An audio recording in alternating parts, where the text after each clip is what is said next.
매일 성경 묵상을 돕는 해설 가이드입니다. 안녕하세요. 묵상 코치입니다. 함께 읽고 나눌 말씀은 마가복음 12장 28절에서 34절까지 말씀입니다. 예수님의 지혜로운 답변을 듣고 한 서기관이 예수님께 가장 중요한 계명을 여쭙니다. 예수님은 신명기 6장 4절에서 5절 말씀을 인용하시며 하나님 사랑과 이웃 사랑이라고 설명하셨고, 서기관은 예수님의 대답을 긍정적으로 수용합니다. 28절에서 31절을 보겠습니다. 28절에서 31절은 서기관의 질문과 예수님의 답변입니다. 바리새인과 헤롯 당원 그리고 사두개인까지 계속 예수님을 걸어 넘어뜨리는 시도를 접한 독자들은 서기관이 접근했다는 것을 읽을 때 이미 부정적 가정을 하게 됩니다. 누구나 마가복음에서 서기관들은 바리새인과 같이 등장하며 대부분 부정적 모습을 보이고 있었습니다. 그러나 마가복음의 이 에피소드는 독자들을 놀라게 합니다. 서기관의 모습이 긍정적으로 나타나기 때문입니다. 마가복음은 모든 유대인 지도자들이 예수님을 반대했다고 보지는 않는 것입니다. 이스라엘은 항상 의로운 남은 자와 해겠지 않은 대부분으로 나뉘는 것으로 성경에 계속 드러납니다. 그러나 이 이야기는 서기관이 진정한 제자가 되었는지 아니면 그냥 하나님의 나라에서 멀지 않는 상태로 남았었는지는 결론 짓지 않고 지나가게 됩니다. 서기관은 예수님이 변론하는 것을 듣고 보고 물었습니다.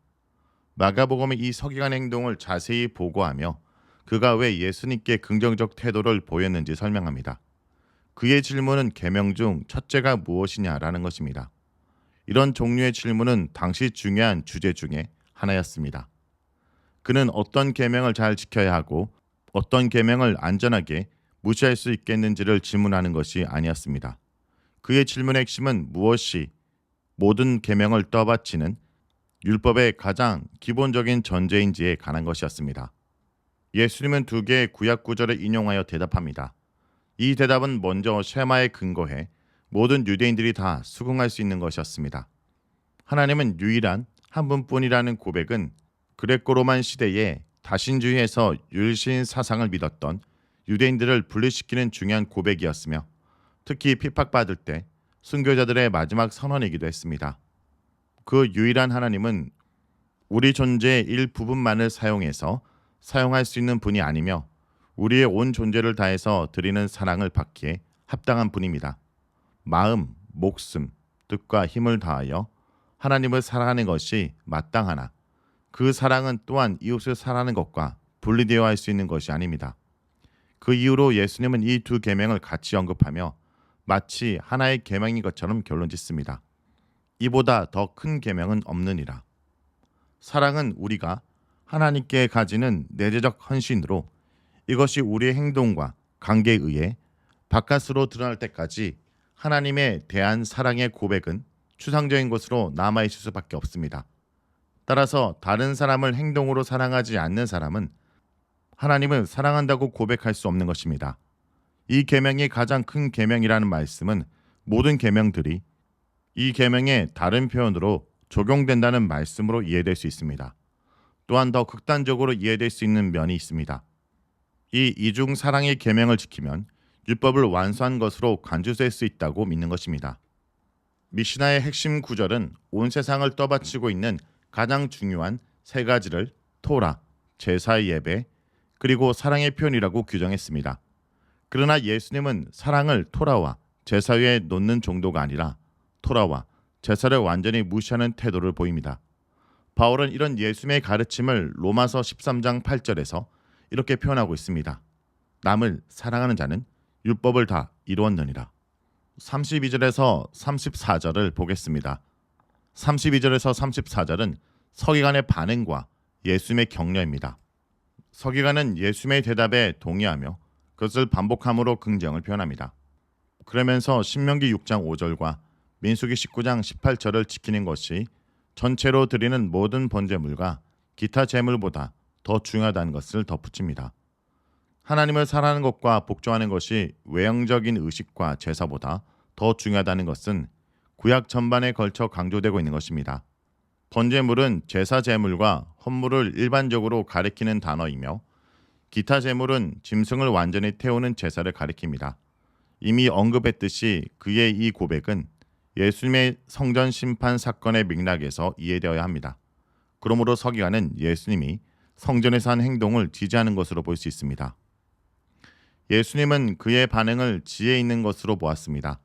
지혜 있는 이라는 것은 누네쿠소를 번역한 것인데 누스와 에코의 합성어로 볼 수 있습니다.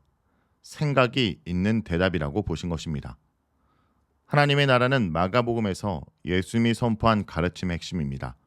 근본적으로 하나님 나라에 들어간다는 의미는 하나님의 다스림, 가치, 목적에 복종하는 것입니다. 서기관은 아직 하나님 나라에 완전히 들어가 있다고 묘사되지 않고 단지 가까이 와 있는 것으로 말합니다.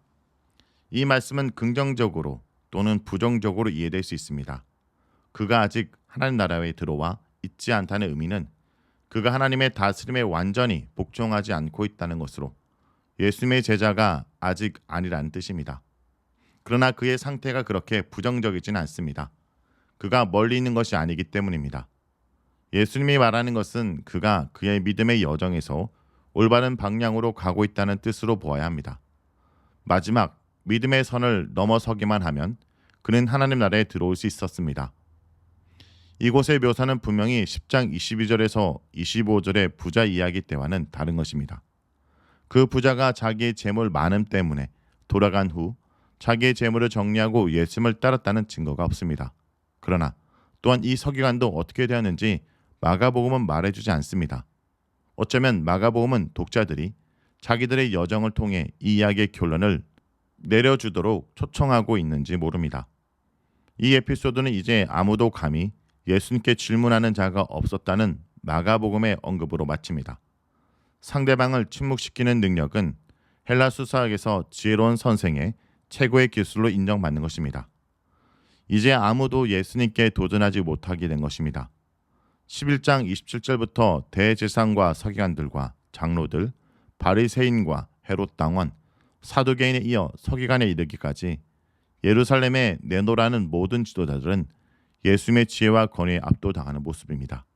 이제 예수님은 자기 자신의 질문으로 그들에게 도전합니다. 오늘 본문에서 예수님은 서기관의 물음에 하나님을 사랑하는 것과 이웃을 내 몸처럼 사랑하는 것이 구약의 수많은 율법의 근본이고 본질이며 가장 중요한 두 계명이라 가르치십니다. 하나님을 사랑하는 것이 더 본질적이고 중요한 계명이지만 이웃을 사랑하는 둘째 계명 역시 철저하게 하나님 사랑에 뿌리를 내리고 있기에 이 두 계명은 결코 분리될 수 없습니다. 예루살렘의 멸망과 심판도 따지고 보면 이 두 계명을 지키는 데 실패한 결과라고 할 수 있습니다. 무엇보다 본문에서 예수님의 답변에 서기관은 기쁜 마음으로 수용하며 예수님의 말씀을 지지합니다. 그는 오직 하나님만이 참된 신이며 진정한 창조주이심을 고백합니다. 또한 구약에서 제정한 제사와 제물을 드리는 것보다 하나님과 이웃을 사랑하는 것이 훨씬 더 중요한 가치임을 말합니다. 성도 여러분, 예배가 하나님 사랑과 이웃 사랑을 표현하고 실천하는 것이라면 예배를 드리는 우리의 삶은 어떤 모습에 대해야 될지 돌아보기 원합니다. 말씀을 놓고 기도하겠습니다.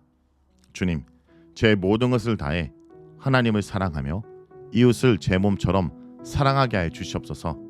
예수님의 이름으로 기도합니다. 아멘.